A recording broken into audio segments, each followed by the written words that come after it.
Good evening, everybody. My name is Stephen Woolfolk. I'm the Director of Programming and Marketing at the Kansas City Public Library, and it's a pleasure to be here tonight to welcome you to the Central Library for this final installment in a series tracing the United States' involvement in the Middle East from World War II through today. Over the course of the first three programs, I have learned, I hope you have learned, why the United States became involved in the Middle East during World War II, why that involvement continued after World War II, and why some people in the region may not exactly be fans of that involvement. Tonight, we would conclude with a look at where we stand today. My hope is that over the course of this four-part series, you have developed, if nothing else, some sense of empathy for the people living in the Middle East.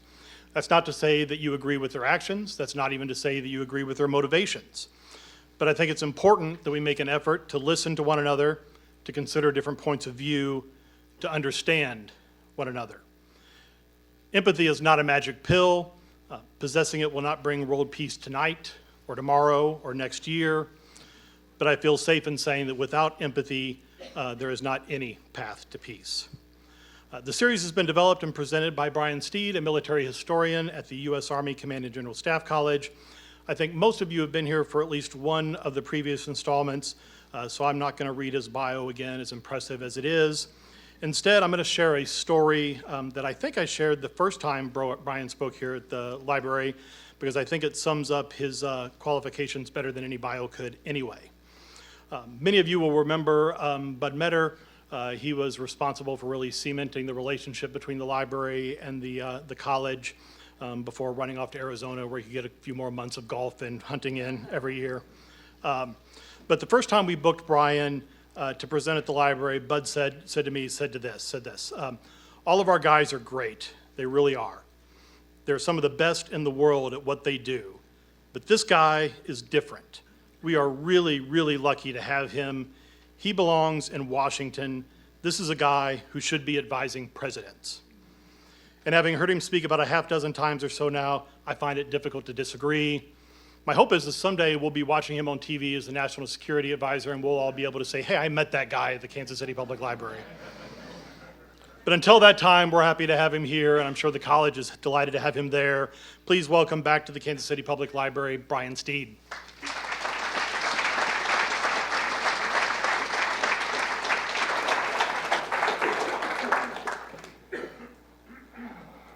Okay, I'm putting out some business cards up here, so for those of you guys that just have it down, I also wanted to get them out of my pocket.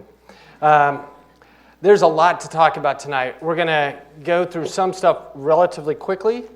We're going to start off with, actually, hold on. So this is our fourth. This is kind of what we're going to talk about. Okay, we're going to start off with an ISIS recruiting video. Okay, it's okay. This isn't online, so you're not going to be targeted. At least I don't think so. So this actually is 4 years old. So it came out November 2015, arguably ISIS at its height.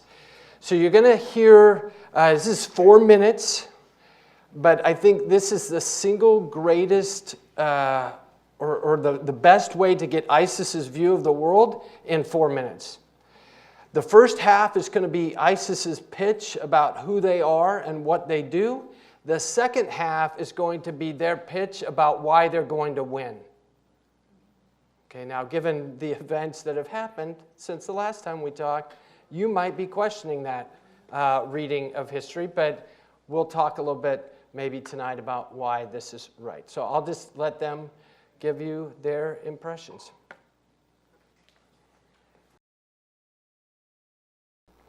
Okay, so that's actually published in English, by the way. They did both an Arabic version and an English version. So yeah, that guy doing the voiceover, that's actually an ISIS guy, or at least an actor paid by ISIS. I don't know exactly what his background is. I've never met him personally. So I want to talk about some of the things that they bring up that are kind of important and that connect. I'm going to connect to a couple of other things and how they use narrative in the next slide as well. But I want to get some of these terms. So he talks about Tawheed. regularly, when you see Tawheed translated, it's translated to be the word monotheism. Okay, that's accurate, but it's not complete. So Tawheed, when a group like ISIS uses it, has a term that means more than just monotheism in the sense of worshiping one God. This is the idea of the unity, not just the unity, but the perfect oneness of God. Meaning that if I believe, as ISIS does in Tawheed, then God deserves 100% of my loyalty, 100% of my devotion. So the Arabic word, the root is wahida, from which you get the number one, and you get unity, and you get union and united, and all those come out of that same root. And so the idea is that it's all united in God, which then gets to the second word, shirk, which comes from the Arabic root sharaka, which means to share. So anything that shares your loyalty with God is a form of idolatry. So they talked about nationalism on a couple of occasions. If I am loyal to a nation, then that is dividing what should be 100% of my loyalty to God. And therefore, nationalism is shirk. It is idolatry. Pledging allegiance to a flag would be, in their world view, pledging allegiance to an idol. So that would make me an idolater. Okay, so they use those terms and they regularly refer to them.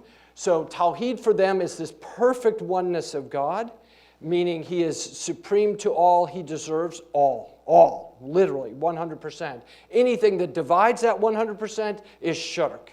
And they use that term over and over again. What's interesting is this was an English presentation, but they still regularly used these Arabic words in how they present. And this is true if you read their English language magazine as well, that they will regularly use Arabic words. They won't try to translate certain words. So Tawheed is always in Arabic.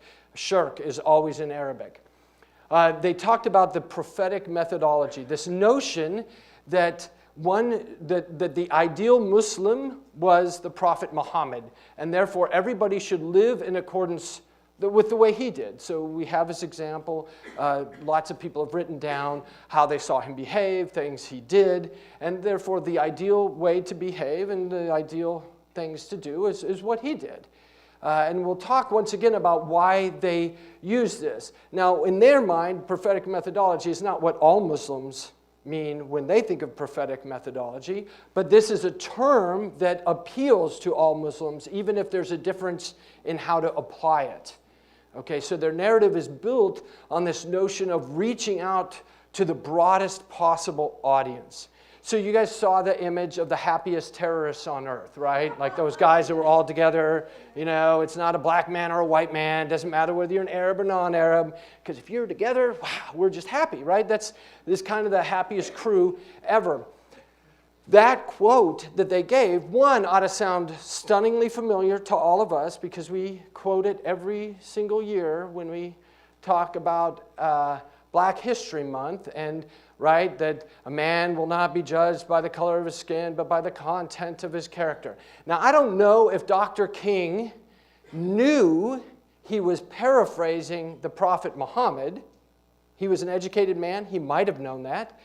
But he was. That quote, obviously in English, is a reference, a paraphrase of something that the Prophet Muhammad said. So every Muslim who hears that phrase, especially if they hear it in Arabic, is hearing the words of the Prophet. This notion that this isn't about who you are, what tribe you're from, what color your skin is. This is about how well you live Islam. And that's what determines who you are. Okay, and so that's what they mean when they talk prophetic methodology. And Jahiliyyah is ignorance. Now, the Prophet Muhammad referred to the period before the revelations that became the Quran as Asr al-Jahiliyyah, the age, the era of ignorance. Now, we'll talk about another guy here in a few minutes who in the 60s is writing that the Muslim world at that time was living in such a way as to be similar, analogous to that age of ignorance, that they were not living in accordance with what they knew, and therefore this is an ignorant era. And so a lot of this, the groups like ISIS will regularly use this reference that people who do not have their enlightened view of the world are themselves living in ignorance, even though those others believe that they have Islam and so forth. Okay, and then Sharia. So there's a couple things I tell my students about this. Like I want them to not sound like a redneck when they talk and talk about this topic. So this is one of the things I'm going to help you not sound like a redneck on. Don't ever say Sharia law. It's either Sharia or it's Islamic law. Sharia law is like doubling up, saying the same thing twice. It's like saying Sharia, which means Islamic law, which just doesn't make any sense. So you just say one or the other. It's either Sharia or Islamic law. And where it comes from, the root in Arabic is like a path or a way. So literally, Islamic law means to walk the right path, to walk the proper path. So those are terms that we heard throughout that presentation.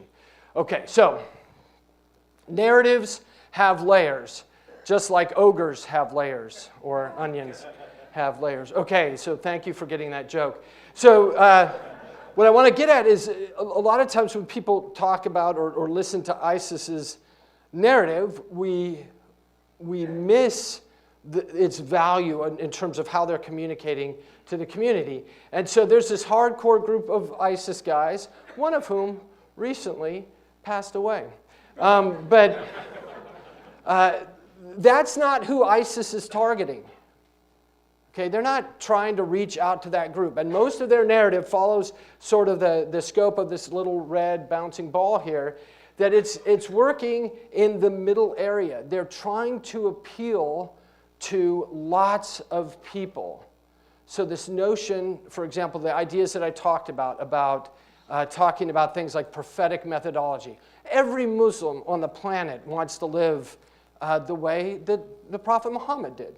Okay, so that's a way that they're trying to appeal to everybody. Okay, and they're not reaching their core.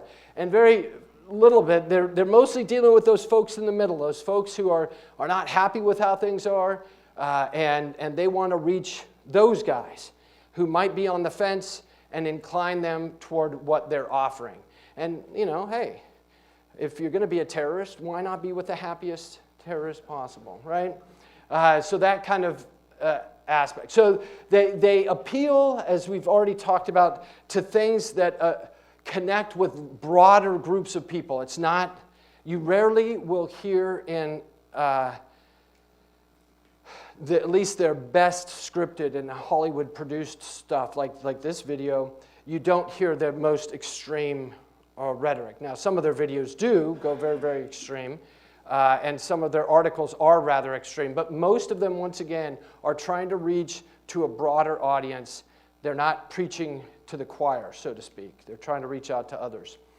Okay, now one of the things that we saw in this video, we'll talk about this a little bit later again as well, but everybody who fights the United States has a plan. Okay, nobody gets into the ring with the champ and doesn't have a plan. So go back and rewatch 1975 Rocky, okay? And notice that Rocky Balboa has a plan for how to defeat Apollo Creed, right? But Apollo Creed doesn't really think he needs to have a plan because he's the champ and he's fighting a chump. So all he has to do is bring his game. But the chump, he has a plan, right? These guys have a plan. You saw part of that plan in what you heard. And I'm not going to make you do public math, but think about the math that they gave you, right? We fire $250,000 missiles, and they respond with 50 cent. Oh, there you go. Like this is almost like church. Okay, so we'll have a public reading. So think about what that ratio is. That's a 500,000 to 1 ratio. And in this world, like one of their strategic ideas, we'll talk about this, and this is where we get the differences between Al-Qaeda and ISIS. Okay? Osama bin Laden and Zarqawi, Abu Musab Zarqawi, the guy who founded ISIS, because I call everything from 1999 forward ISIS. It changes names like 5 times, but we'll just call it all ISIS because it's simpler that way. And so Zarqawi and bin Laden agreed on some things up front. And one of the things they agreed on is that they both wanted there to be a caliphate. And what they agreed on is that they needed to wake up the Muslim community to the dangers of the West. And that people needed to be woken up. They both agreed on that. Now, bin Laden believed that that was a necessary thing. He also believed that that was a sufficient thing. That if you wake them up, they will, from the grassroots level, rise up and create this caliphate. Bin Laden didn't care who was going to lead it.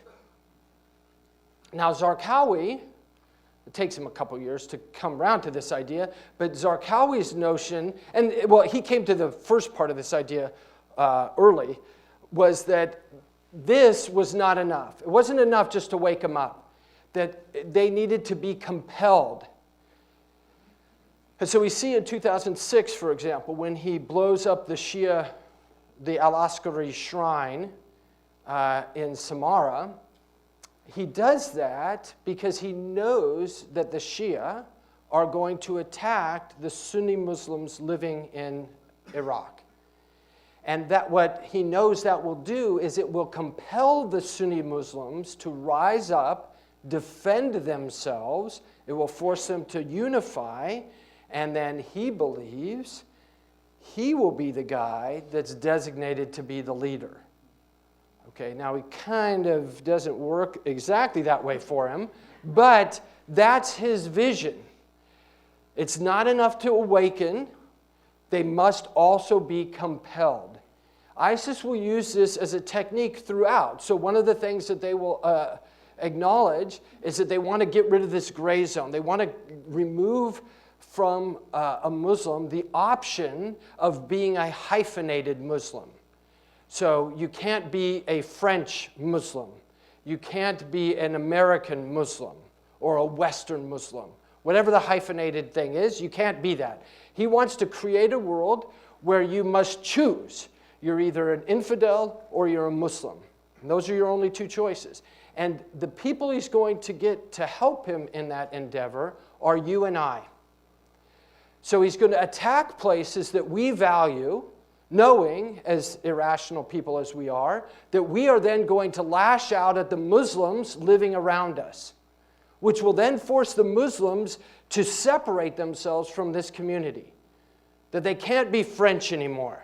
So he wants the French people to drive the Muslims away from them by their intolerance, which will force the Muslims to coalesce and compel them to separate themselves and, he thinks, side with him.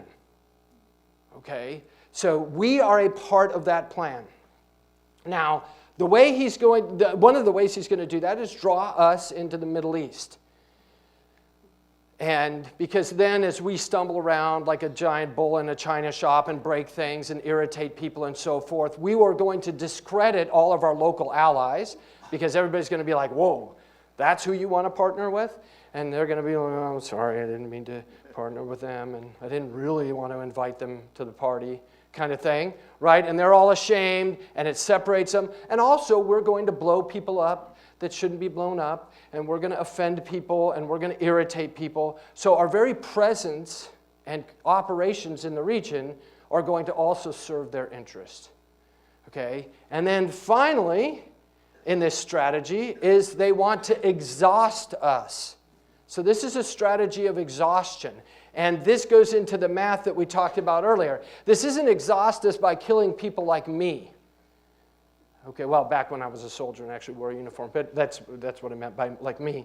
But like, it wasn't like killing soldiers. Like, okay, not that they're okay with killing soldiers. They want to exhaust us economically and morally. so that we just are fed up with the region and we just want to walk away. Okay, so this is their strategy that goes into this. Okay, we'll touch back on this a couple times, but I think it's important to talk about. Okay, so since we've already introduced this notion of necessary and sufficient causes, when we talk about what brings about ISIS, there's a couple of things that are necessary. You don't get ISIS without them, but they're not sufficient. Okay, they happened and we didn't get ISIS. And we'll talk a little bit about each of these elements as it plays out. But then we get these notions these ideas that are, and when I say sufficient, there's actually two different elements that we need both of them to be able to get ISIS. So this isn't going to bring about ISIS. We also have to have that. And so let's talk about all of this as we go. Okay, so before we go, and normally I show a slide where I talk about I have this old editorial cartoon emphasizing that the guys we're talking about tonight represent a very small minority of Muslims. Okay, so I tried to talk about Al-Qaeda, ISIS, these guys, as they see the world. I'm not making a judgment. I have lots of Muslim friends who regularly want me to express, and this is my one time expressing it, that these guys do not reflect Islam as practiced by the vast majority. So to call ISIS representative of Islam or Al-Qaeda representative of Islam would be like calling the KKK representative of Christianity. It's about the same percentage. So if you are Baptist and you think the KKK represents you, then that's analogous to being Muslim and thinking ISIS represents you. Okay, so if that puts that in some framework. So I like showing this video because this gets at something, an important thought as well.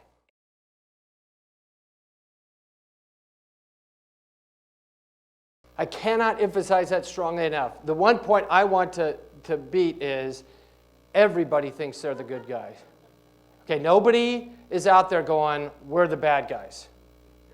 Okay, Abu Bakr al-Baghdadi was not hanging out in his home, on the night of October 25th, going to bed thinking, oh, I'm so glad I'm a bad guy, right? Like, there is no Montgomery Burns character. Well, even Montgomery Burns from The Simpsons, he thinks he's a good boss, right? Okay, so here we go.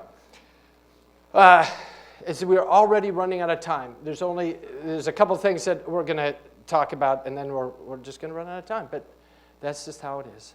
I think I might have shown this before to you guys, but I want to emphasize this. When Americans look at conflict, we tend to emphasize the tree of conflict. That's what we emphasize because it's what you see. It's the obvious part. But in the Middle East, what tends to get emphasized is rather the roots. Okay, it's all the things that cause the conflict, which is now leading us to this crazy chart, which I threw at you last time. Okay, so I want to talk about only a couple folks just because of time here. But I created this out of frustration of all the things I would read and then throw out all these names and places. And so I wanted to, believe it or not, simplify it to this. Okay? And this is a simplified version. Okay? And but as every guy on here has a story, I'm just going to focus on a couple. And what's interesting is each one of these gets at something that matters. So this guy right here I don't know if it actually, that didn't work? Okay, the top one. Oh, there's the laser. Okay, so this guy, Ibn Taymiyyah is how he's often referred to. So Ibn Taymiyyah lives back in the day of following the Mongol sack of Baghdad. Okay, so 1258, I always have to look because I never can get it right. 1258 is when the Mongols sacked Baghdad. And Ibn Taymiyyah lives a little bit after that. In fact, the Mongols, he's born in Aleppo, Syria. The Mongols have taken over his home by the time he's writing. And what's also true is by the time he's writing, the Mongols have also converted to Islam.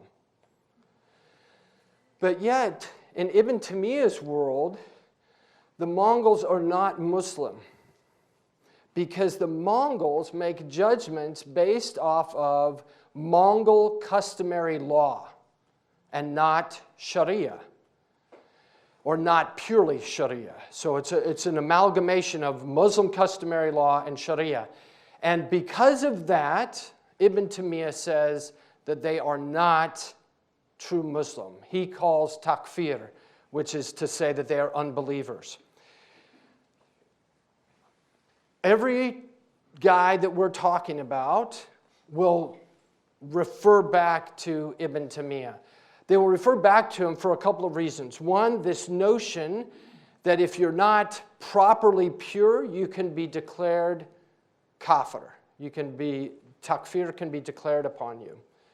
Two, if you support the kafir, then you also are a legitimate target. So anybody who provides resources, anybody who feeds the Mongols, anybody who assists the Mongols is a legitimate target in Ibn Taymiyyah's worldview. It is this sort of legalistic justification that guys will use to say it's okay to target what we would call innocent civilians. The argument being, first of all, by the way, because we live in a democracy, all of you are culpable for the decisions of your government. So if your government has elected to wage war on a Muslim nation, for example, then you are no longer innocent civilians. So this is one of those reasons why we will say, the Quran says you can't attack women and children, or you shouldn't, kill innocents, and it does. And the Prophet Muhammad said so many times, but in their mind, you are combatants. You're not innocents. And you're not civilians by that standard. Okay? And part of that comes from Ibn Taymiyyah's interpretation. So the guy I'm going to talk about, and we talked about him last time a little bit. I introduced this guy, and I'm Sayyid Qutb. So he's an Egyptian writer, writing in the 50s and 60s. He will be imprisoned and killed, executed in prison by Gamal Abdel Nasser of Egypt, because he's arguing to overthrow the government. Now, one of the things that was true, generally true before Sayyid Qutb is writing, is that if your ruler is wicked, then you just suck it up. So long as they're not forcing you to be wicked, so long as they're not forcing you to be un-Islamic, then you just need to support that ruler. That's kind of how everybody sort of took it. So the ruler himself didn't have to be righteous for you to support them. They just couldn't be compelling you to be wicked. Okay? But what Sayyid Qutb argues, as I mentioned before, is that they're living in an age of ignorance, and that the leadership are themselves ignorant and fostering this ignorance. So the leaders are culpable in the sins of the community, and therefore it is acceptable to overthrow the leaders. So now maybe you can imagine why the leader of his country was inclined to have him executed, okay? Since he's fomenting violent rebellion. Now it's interesting, a lot of guys will misstate some of what he will believe. Because it's unclear, and I don't think certain, that he argued that you can say entire swaths of Islam are unbelievers, as later guys will do. But later people will attribute to him that notion, that you can declare anybody living in Jahiliyyah as an unbeliever, and therefore make all of them legitimate targets because they're all non-Muslim. And even worse than non-Muslim, they're apostates from the religion. So they're legitimate targets in that regard. And of course, we also last time talked about Abdullah Azzam, who will be instrumental in changing this notion of how one can fight and what is the role of struggle, personal struggle, which is the word jihad. What is the role? One of the things that Abdullah Azzam will argue is, first of all, that this jihad is primarily a violent jihad. It's not an internal struggle. The other thing that he will transform this thought on is that it is only in the jihad, in the violent struggle, that you actually submit your will to the will of God. So the notion being that it's when the bullets are flying around you and when you're walking through that hail of gunfire, it is only then that you've truly submitted everything to the will of God. And it's obviously then, or only in that case, that you are truly Muslim. So his argument that it is only in the violent jihad. Now, of course, he's doing this during the Soviet incursion in Afghanistan in 1979, 1989. And that is his argument for why every Muslim, he's saying it's incumbent on all Muslims to fight the jihad against the Soviets. Osama bin Laden will be impressed by that. He will be, first he's a student of Abdullah Azzam in the university, but later he's impressed by his instruction and teaching, and together they will form what's called the Services Office in Afghanistan to help facilitate, train, support people coming to fight the jihad against the Soviets. And then later, it'll be Zawahiri, bin Laden, and Azzam that will kind of form Al-Qaeda. Azzam will end up being killed. It's debatable who killed him. I've heard lots and lots of rumors about who did it. And then that'll leave bin Laden and Zawahiri left to kind of create what is Al-Qaeda. This notion of the base, which is what Al-Qaeda means, the foundation. It's a longer name than that. And bin Laden was not happy that Al-Qaeda was the name that the Americans chose to label him with. That isn't the name he chose. But then it just sort of stuck, and he owned the brand rather than try to keep correcting the brand. Because the foundation doesn't have a lot of significance in Islam all by itself. It was supposed to be the foundation of jihad and tawheed, and anyway. But then the longer name didn't get it, so it got McDonald's. That's what it got stuck with. Okay, and then we'll talk a little bit about these other two guys down the bottom. One of them, Abu Bakr Naji, is an important guy. Okay, so I'm going to give you guys some books. So here's some maybe homework for you guys if you want to know all this stuff in one book. So I know some of you will say, well, ISIS wasn't around for these early cycles, and you would be right. But one of my arguments is that ISIS is an evolving organization, and it's gone through multiple cycles of behavior. It is now either on cycle 8 or on cycle 9, which is not even listed here, but it's because I don't even know what cycle 9 is called. But I'm going to give you what you can read for each to understand each of these cycles. So the Looming Tower is probably the best single volume work you can read to understand how this extremist ideology developed over time. Lawrence Wright does a brilliant job writing. It reads like a techno-thriller novel, and it's really worth your time. But if you want to understand these first 5 cycles, okay, so cycle 5 is this declaration of war against the United States, and that's where 9/11 fits. That's the 5th cycle, okay? And so then this 6th cycle is what happens after we respond and we attack into Afghanistan and we deal with Al-Qaeda there. And then they will adjust their behavior, and they change their behavior. And they change their behavior to where they no longer are trying to do spectacular attacks. Now, one of the things that's fascinating when you read The Looming Tower, and then it's also in other works, but Lawrence Wright does a great job talking about this. Bin Laden develops his philosophy about attacking the U.S. because he believes the U.S. is susceptible to spectacular attacks. He looks at Beirut in 1982, I think, the Marine barracks bombing. Okay, so 1982, the barracks is bombed, and within a matter of weeks, we leave Beirut. We leave Lebanon. 1993, the Battle of Mogadishu.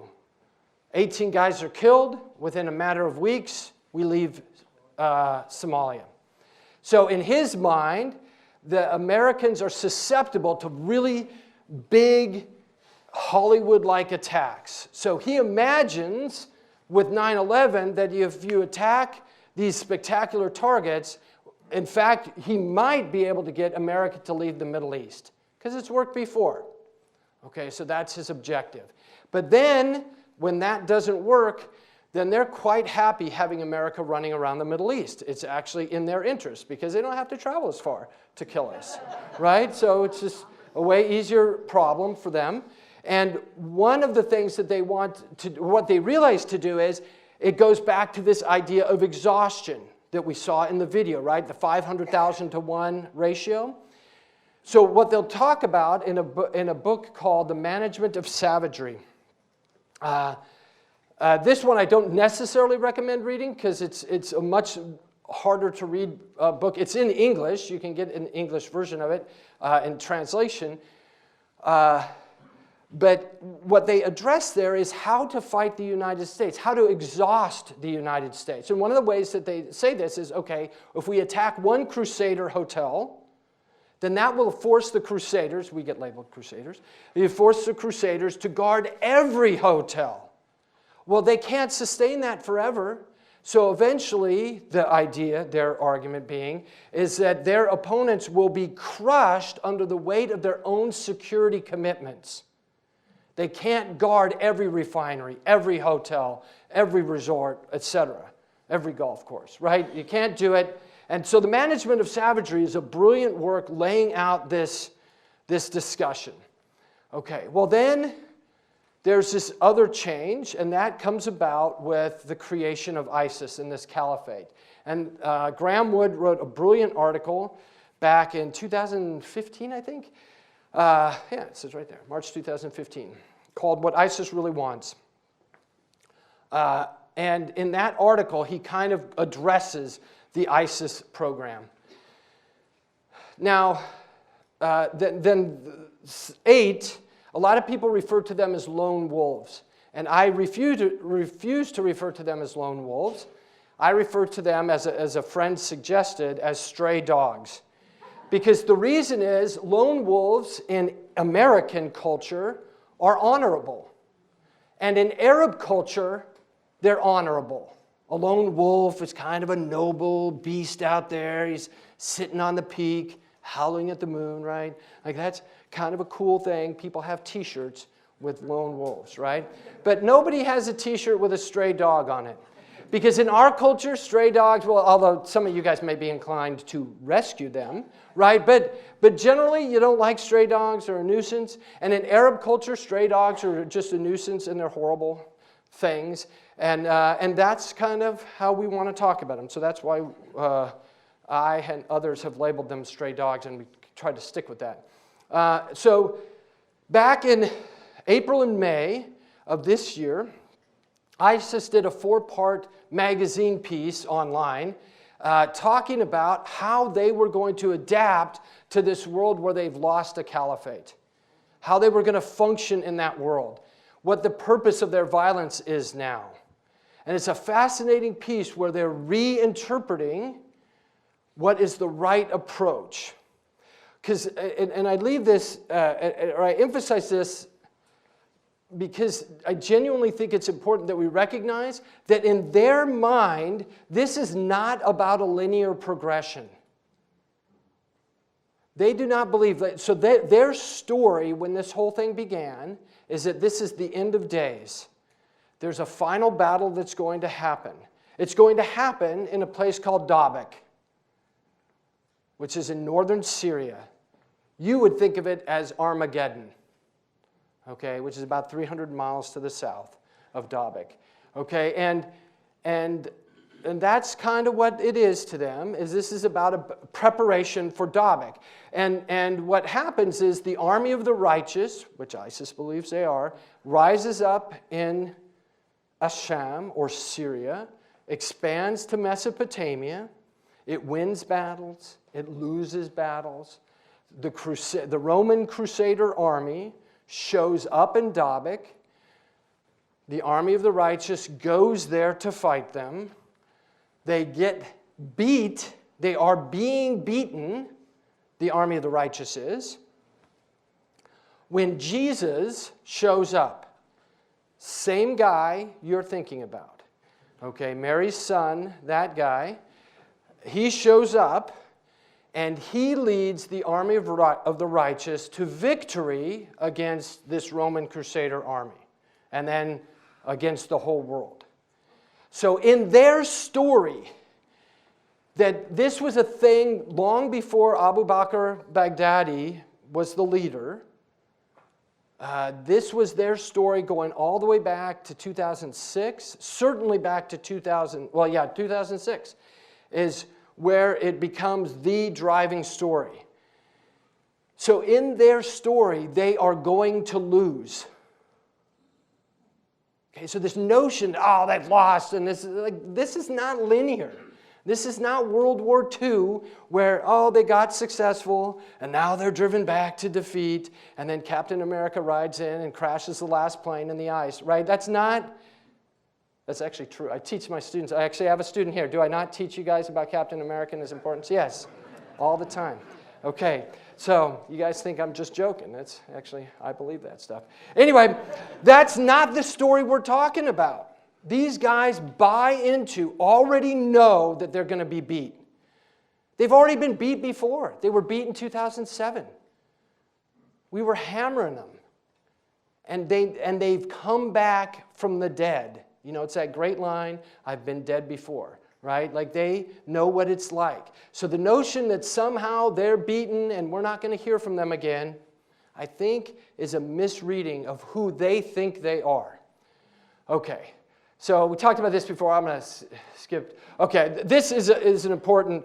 So this is not actually a quote because Dr. Basevich says 1980 instead of 1979. I actually think he's wrong about that. So I emphasize 1979.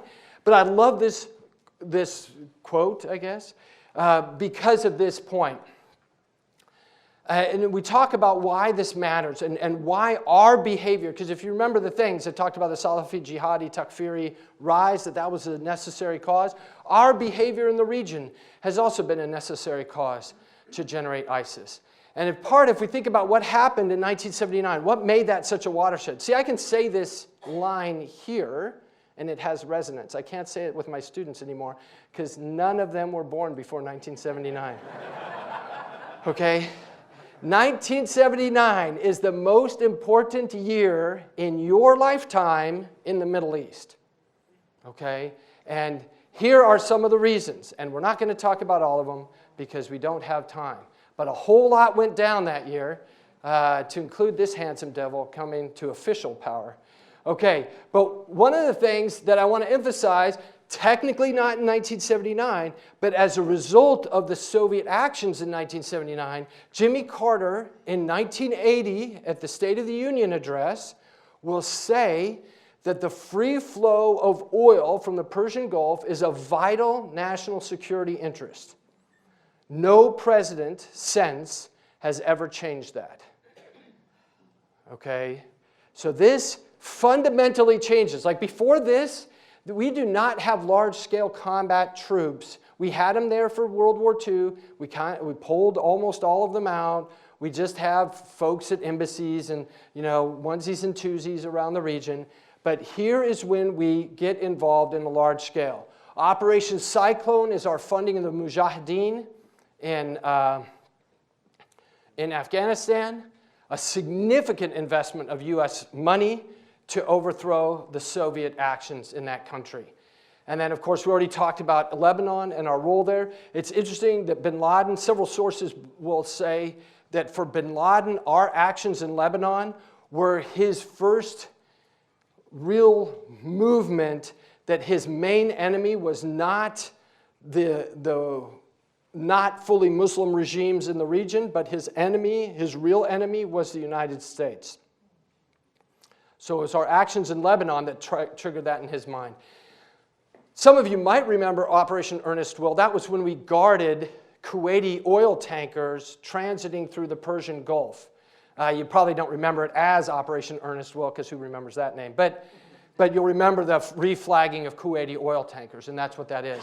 And then, of course, Operation Desert Storm, where we put almost 750,000 soldiers on the ground, soldiers, sailors, airmen, in the Middle East. First time America ever puts those kinds of numbers in the Middle East. Okay, that's huge.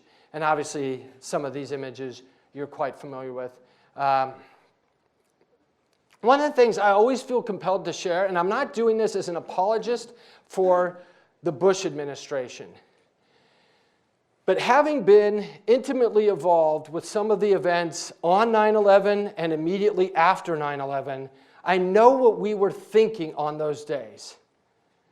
And most people today forget what people thought midday on the 11th of September or on the 12th of September. And almost none of the military security guys, I know that there were some, who had been hunting down bin Laden and everybody who knew it was Al-Qaeda, but none of the dudes I was associated with thought that this was guys in caves that pulled this off absent a state supporter. Everybody was looking for who was the country that supported them. Okay, everybody was. It was our bias that you couldn't pull something like this off without a state being involved. Israeli intelligence was celebrating that. Okay. Okay, and so this notion of when you look around the world of who are the states, it doesn't take a very long list. Okay, remember Iraq, we invaded them before, they tried to kill an American president, all these other things. It's like, oh, okay, Iraq's pretty high on the hates America list in 2001. Okay, it's not that hard to try to piece this together of why would we go into Iraq. I'm not arguing that it was the smartest thinking. I'm just saying it's not as nefarious or as hard to get to why we would have done it as a lot of other people. Okay, and I need to close this up and open it up for questions because I'm excited for some of your questions. But one of the things I want to get at is what happens as this progresses. So one is, here in 1979, jihad is redefined. So if you're a terrorist in the 70s, you are regional, you're dealing with local issues. What happens in Afghanistan and through Al-Qaeda post-Afghanistan is terrorism becomes global. This notion that there's a global purpose to terrorism, that does not exist in human history before 1979, okay? And now we get that created. It's really, really important. This notion here, we already talked, that they got to wake the community of believers. That's what the Ummah means. I was trying to keep it on the slide, so I just, community is a lot of letters. Okay, and the Ummah is, and then this notion of what Al-Qaeda is, which is franchise terrorism. This notion that you want to open up a McDonald's? Fine. You got to get McDonald's training. You got to wear a McDonald's uniform. You got to serve McDonald's menu, right? For Al-Qaeda, if you're going to be an Al-Qaeda guy, you go to their training camps, you get their indoctrination, you kind of get their blessing to conduct operations. Okay? That's important. But franchise terrorism is a new thing. So these guys are the Ray Kroc of the world. And that's it. Although technically KFC beat McDonald's to franchise, but anyway, we won't. Really, okay, and then this notion that here, what happens after, by the time we get to the surge in the Arab Spring and we get ISIS being born in a serious way, is you get this notion that for ISIS, it's no longer about franchise terrorism, it's now about freelance or crowdsourced terrorism. You don't need to wear our uniform. You don't have to get our training. Any yahoo who fries burgers on his kitchen stove or on his barbecue can throw up some handmade golden arches up front, and he's McDonald's today. That's the ISIS world. I don't need you. Like, you can be a porn-watching, alcohol-drinking, wife-beating creep, and then I want to serve the caliphate, and boom, you can be saved. Okay, this is a huge business model change, and it's an important one, and it's very, very different. Now, what's also interesting is 1989, the Mujahideen, so those are those who practice jihad, claimed victory over the Soviets. And they will also claim that it is their victory in Afghanistan that causes the Soviet Union to collapse in total. Now, that's not without some fact. Okay, so that's not just a crazy claim by some lunatic guys, but they say they beat the Soviet Union in 1989. They will also say that they drove the Americans out of Iraq in 2011, making them the only people to defeat two superpowers since 1,400 years earlier. And guess who those guys were? It was the Mujahideen coming out of the Arabian Peninsula who defeated the Sassanid Persian Empire and the Roman Empire, destroyed one entirely, and drove the other out of the region. Sounds a little eerily common, right? So their notion is these cats, now you can make the argument they're not the same Mujahideen. I got it. Be nitpicky if you want. But the point is they're making the argument that they are the same dudes who did the same stuff as Muhammad and his immediate successors. Okay, so that's part of their claim. Okay.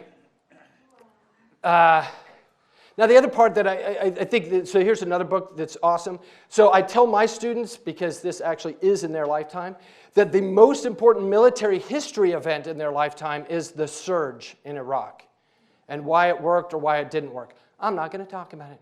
But I'll tell you, this is the best book to read about it. It is an excellent book. Carter Malkasian's a fantastic author. He actually was a civilian advisor to the Marines in Fallujah, and then later he went and advised the Marines in Afghanistan. He's just a very, very well-qualified author, and he does a fantastic job of getting at why it worked and then why it failed. And it's good, so it's worth your time. So put it on there, we'll go there, and okay, I'm just going to... Okay, so here's one of my points, and then I'll skip to questions. But it's actually not my point, it's from Dimitri. By the way, this is... So Sputnik, by the way, is not a thing that orbits in space anymore. It's now like the Russian propagandist channel, if you're not familiar with that. And so Dimitri's one of their major propagandists. And I think that this is a very true statement. And this goes into the ISIS notion of exhausting us morally. If they can persuade us not to be in the region, all the better. They don't have to kill us. They don't necessarily want to. Not that they feel bad if they do. They're quite happy to, but they're also quite happy if we don't even show up. Okay, so, okay. I'll do it. I'll just own it. Okay, so I like this video because it gets us this notion of this is what success looks like. American-style success. This is Mosul after it's been liberated. Now, how many of you would like Kansas City to be liberated like that? Like, who wants to sign up for liberation if that's what it looks like?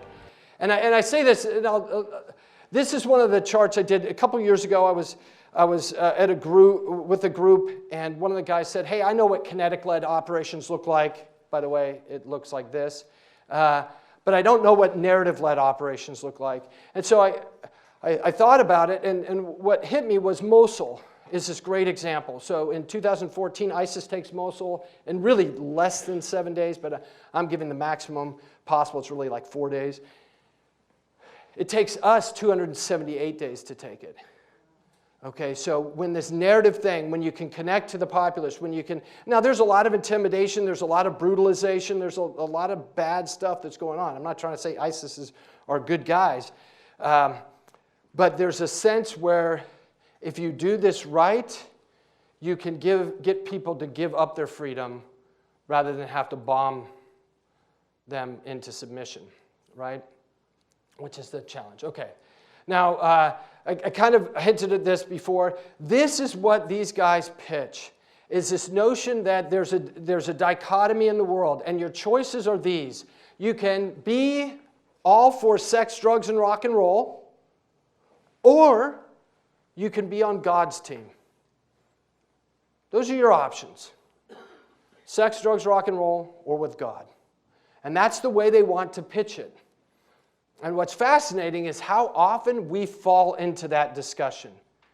I remember right after the attacks in Paris, the Charlie Hebdo attacks, and I think it's Bill Maher made the comment that, hey, if you want to get in a culture war with the French and, while they're eating their cheese and drinking their wine, have at it, right? And what's crazy was Bill Maher did not realize that he immediately stepped into this discussion and say, if you want to get a cultural war with those materialistic heathens, and see who wins. Well, guess what?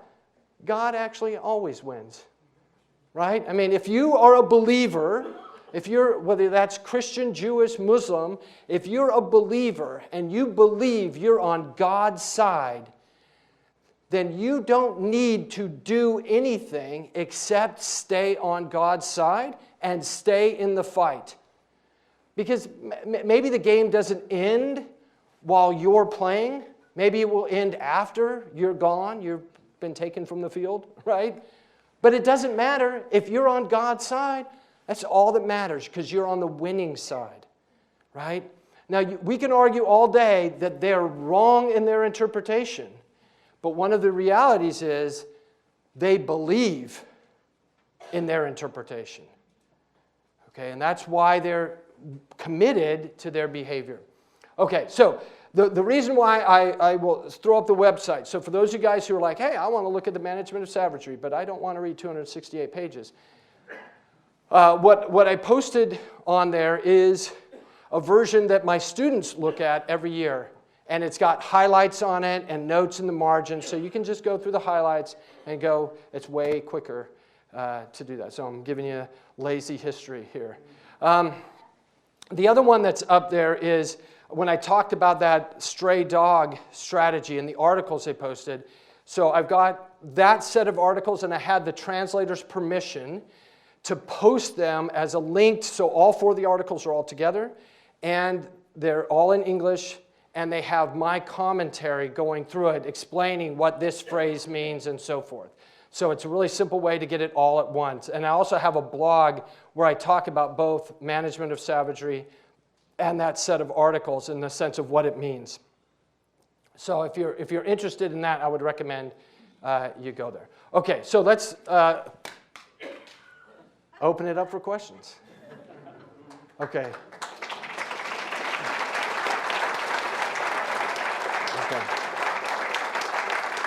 Okay, so, sir, and then we'll move around. Okay. I noticed in the history of all of this, in the presentation that you made with time dates, that you left Adolf Hitler and World War II, and the effects of it, especially between probably 36 and 44. And didn't Adolf Hitler have an effect on the Middle East? Okay, so the question is, didn't Adolf Hitler have an effect on the Middle East? And the answer is yes, but not as much. So I had to, obviously I can't have everything. Yes, World War II is very important. I would argue World War II, and if you were at my last presentation, anyway, forget it. And I would argue that World War II is most important because it drags us into the Middle East. That's the way that matters. Yes, Hitler is important in some aspects, but I don't think as important. You don't think he encouraged some of the... Yes, but not to the degree of the other guys on there that really matters and shapes him. One of the things that is true is everybody cares about what's local more than they care about what's foreign. Most people in the Middle East couldn't care less about Adolf Hitler. They just don't. Unlike the History Channel that would cause you to think that he's the only person that exists. Okay, so next question. Sir, I'll have you and then... It sounded like in your presentation that we should be in the Middle East because of oil. With the present condition in the United States being energy independent, if interest will stay there, is there a reason for us to be in the Middle East? Okay, well, I'm not going to give you my personal opinion on it. But so the 4 reasons why we're in the Middle East, oil is one of them. But there's oil, terrorism, great power conflict, because it's no longer Cold War, now it's just great power conflict. And Zionism, or religious reasons, are part of what pull us in. So as much as it's nice to say America is energy independent, assuming we are, that oil has always mattered to us more because of its, or Middle Eastern oil has, more because of its benefit to our allies than its benefit to us. And that's still true. Japan does not survive without Middle Eastern oil. Western Europe does not survive without Middle Eastern oil. Now, at the point at which everybody is energy independent, then yeah, we're not going to care about it nearly as much. Sir? This is the most impressive, frightful speech I've ever given, presentation.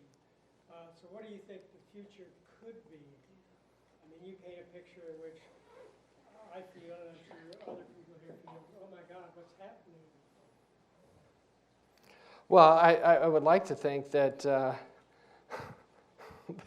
that as they believe, Jesus comes again and we all have peace, right? But until that happens, we have to, I think that there's a lot of room for us to be better. This isn't an option where we allow them to pursue.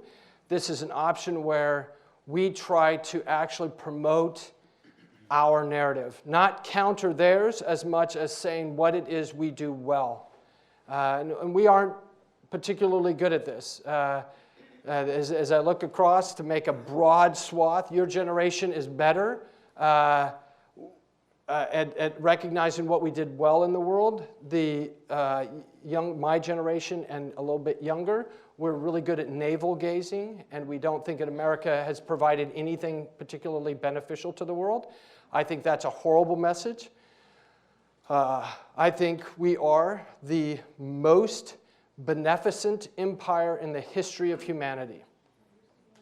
Now, that doesn't mean we haven't made lots and lots of mistakes, because we have, but all in all, we have done way more good than any other empire ever in the history of mankind in terms of freeing more people, feeding more people, lifting more people out of poverty. America's role in the world is a good thing. Appreciating that and communicating that is a really necessary part of how we deal with this. We don't do that particularly well, in part because we aren't comfortable of saying, yes, I have warts, but I'm still pretty, right? And we just focus on the warts. And you know what? You can still be pretty and do okay. Okay, sir? Why have we not been able to get I'm not sure the term, peaceful Muslims or the non-ISIS Muslims, why have we not been able to get them more involved in this conflict? Okay, and thank you for asking that question, because that's a really, really important question. And it bespeaks a horrible aspect of American media. Because I will argue that Muslims in the region are the best, most effective voices to date against ISIS and their ilk. They have been loud, they have been active. Most ISIS Facebook sites, Instagram sites that have been taken down have been denial of service attacks by Muslims in Lebanon, in Syria, in Jordan, in Saudi Arabia.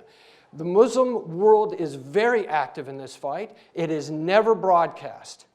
And I think it is a horrible misrepresentation of what has gone on globally that we do not give them their due. Because I have given this presentation in some form probably 100 times, 100 plus times in 5 years. And that question always comes up. And I think it's a legitimate question, because if you just watch the American media, that is exactly like, oh, those guys aren't doing their share. Oh, they're lifting some heavy weight right now, and they have consistently done so. And it is in our interests to keep Jordan actively in the fight, to keep these other partners actively in the fight, because they are active in the fight. And to them, this is existential. For us, this isn't existential. ISIS is not going to topple the United States of America, ever, right? But they could topple the Jordanian government. And as a former Jordanian officer, that matters to me. And I think that they deserve our assistance. And once again, they're very in the fight. So I think I really appreciate the question, because that teed me up to serve off something. So ma'am, yes. Yeah. We really appreciate the presentation tonight.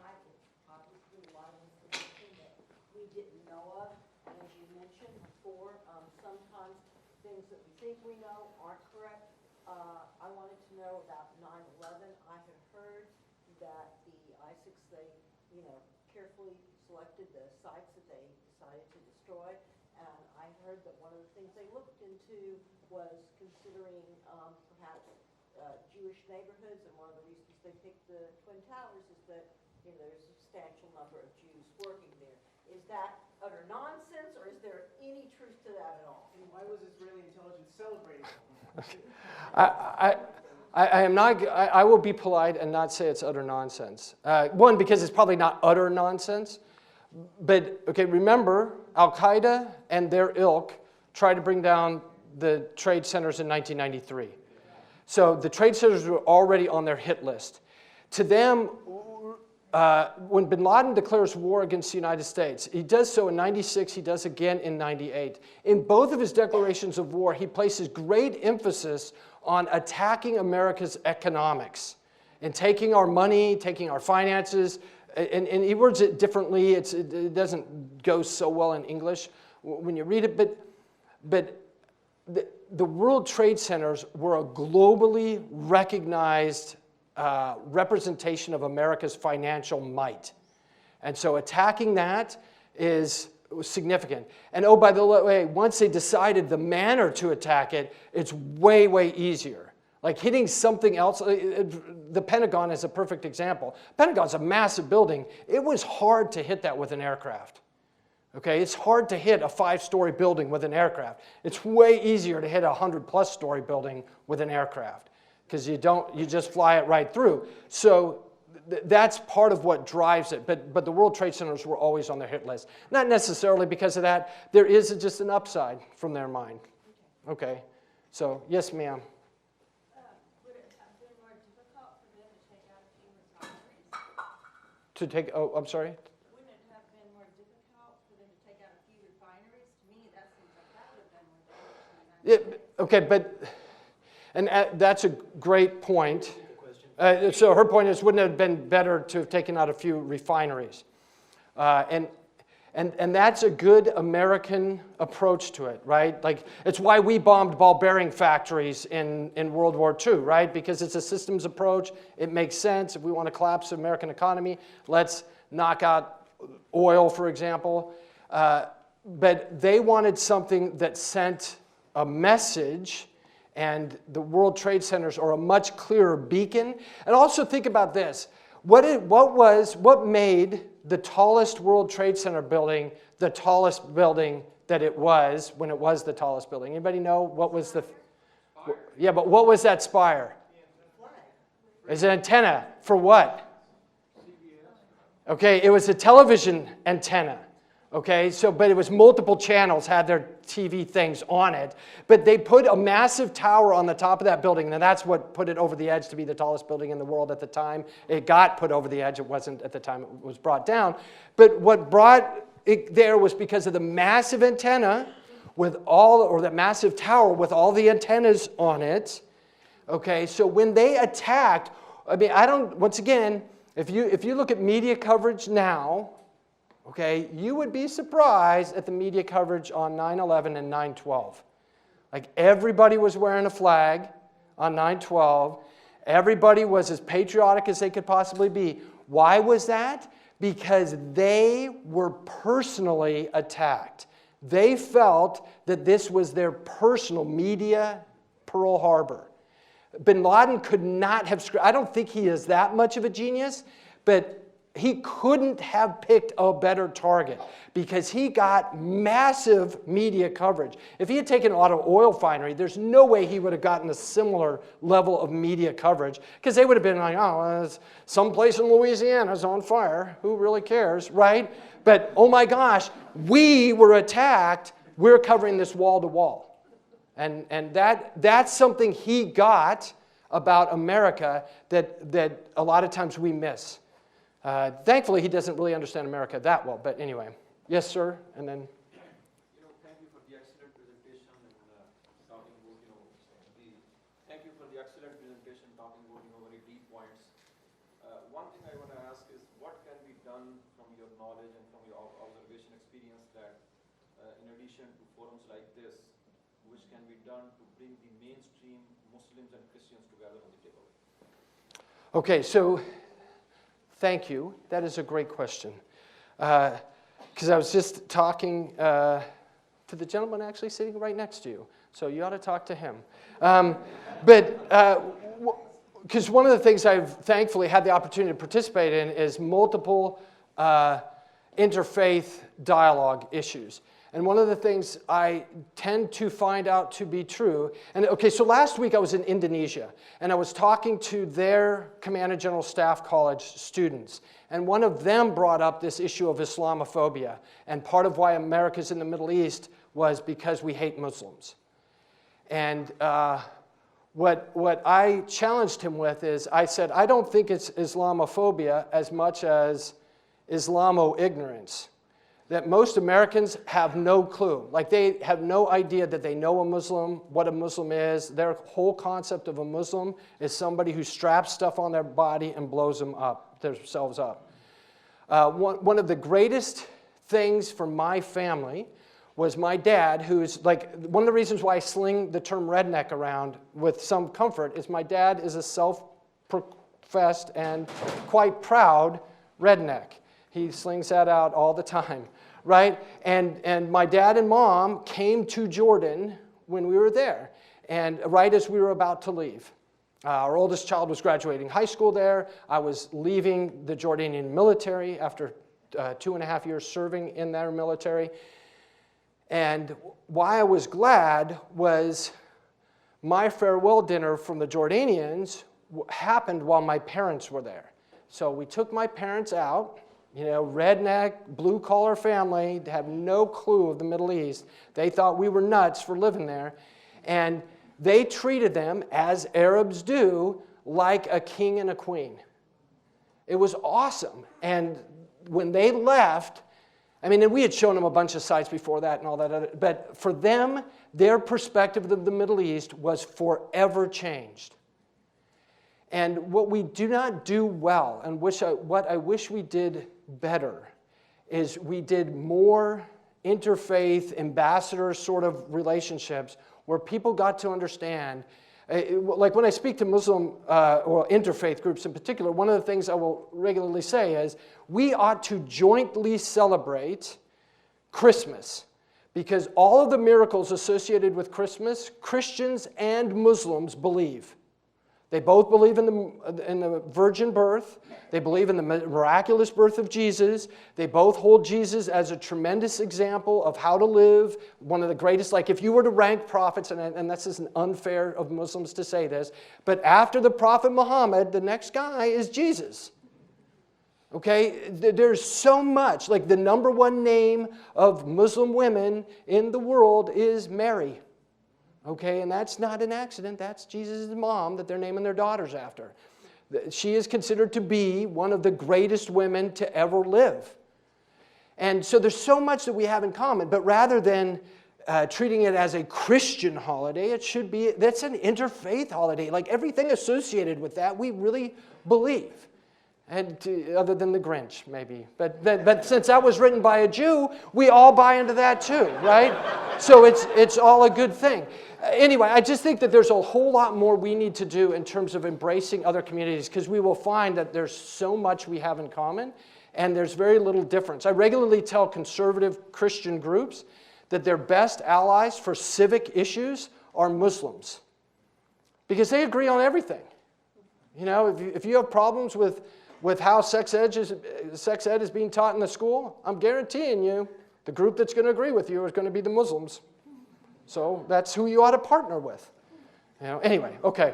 Let's. Brian, can I make a shameless library plug? Yes. We'll do maybe two more. Okay. So I pulled America's War and the Looming Tower off our shelf. So if you have a library card, you can take this home tonight and start reading. There you go. Thank you. Two more questions. Okay, so okay, sir, I'll go, because I haven't picked somebody from the far back, and then we'll go over here in the middle as the two. Okay, so the question is, how do immigration issues fit into ISIS politics? And I would suggest, for the most part, they don't care. They're just happy when we trip over our own poor behavior. I myself have illegal aliens in my family history. They just happen to be Norwegians, and they came in from Canada. But you know, it happened, and I'm not ashamed of that. But it's one of the things we fail to understand on both sides of it is this is where we create their benefit in messaging, because we will make the big issue. Does the president have a right to control immigration? Absolutely. That's actually not even contested, according to the Supreme Court. We made a bigger issue out of that than it was. Having dealt with passport control from embassies abroad, believe me, there's some work to be done. So the notion that a president wants to say, let's time out and fix this, that actually is not unreasonable. How it was packaged, how it was sold, how it was communicated was horrific. So a lot of times, rather than having a reasoned discussion amongst ourselves, we will throw out terms. So this was a question asked of me in Indonesia, which was, didn't Hillary Clinton say that America created ISIS? And I'm like, yes, she did. Because what she said in the 2016 election is that George Bush, when he invaded Iraq in 2003, he created ISIS. Now, what Donald Trump said in 2016 was Barack Obama, when he withdrew from Iraq in 2011, he created ISIS. So whether you're on the left or the right, we all agree. America created ISIS, right?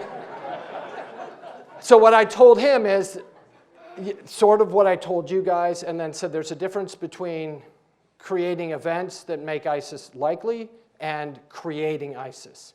There's a difference, and then the other lesson I gave him, which is a lesson I would share with all of you, is don't believe everything you hear in a presidential election. Just throw that out there.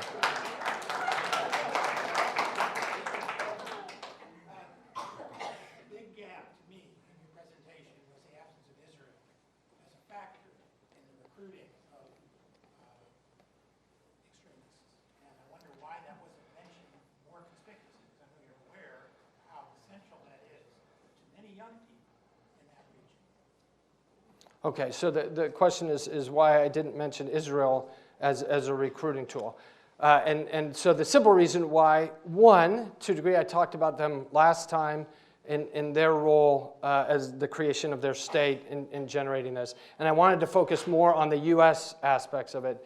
But as I talked about, well, actually I blew through the slide like in half a second, so I didn't talk about it. But Zionism is a reason we're in the Middle East. We are regularly perceived as being a hypocrite, that we will say one thing with respect to Israel or do one thing with respect to Israel, and then we'll say and do another thing with respect to everybody else in the region.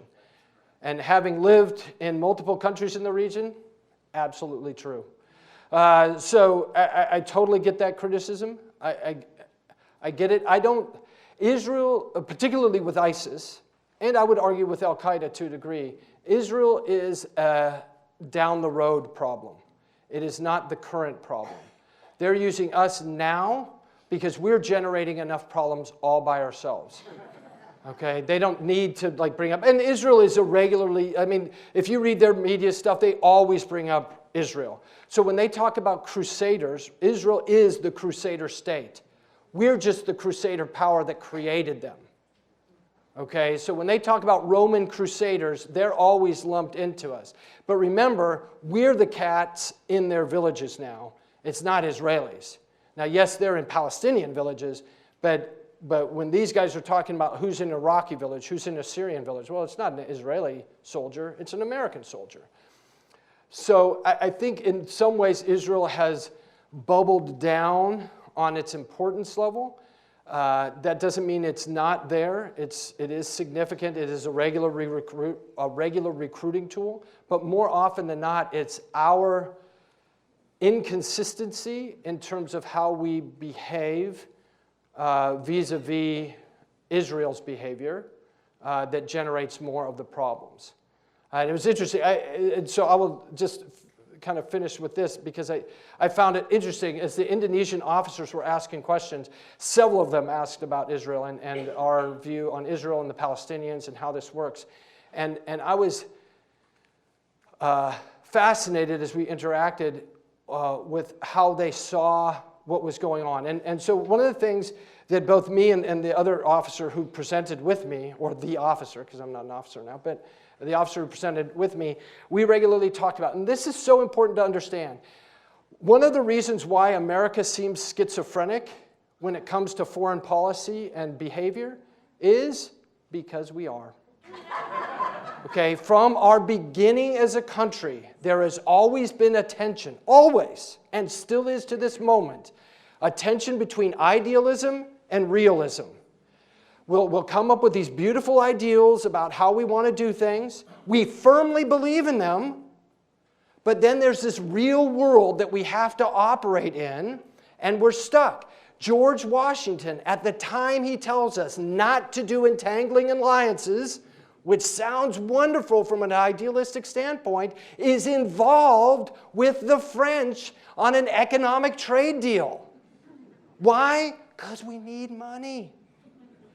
Okay? Realism and idealism are always clashing in America, and it makes us a freak show because we are. So with Israel, it comes into clash all the time. Israel at times represents some of our best ideals. At times, our interactions with them are solely based off of hardcore realism. At other times, it flip-flops.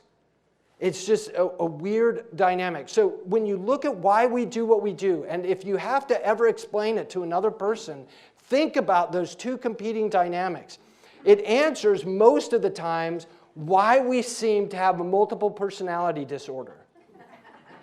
Because we are, at the same time, this wonderful Lady Liberty wanting to hold up the torch for the rest of the world. We want that. Every human being wants that.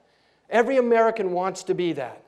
But at the other time, we also want to deal very much with the realities. We have to deal with the realities of life and the world as it is, which means we go to war in Europe when we don't want to, which means we invade Middle Eastern countries because we think that's what's going to stop terrorism. It doesn't mean we're smart. It just means that we are wrestling with these two things, and it's always true. And I just, be patient with yourselves because it's hard to do both. Those of you who have been parents, you understand that, right? I want to be loved, but I want to raise them right. You know, that's just how it is.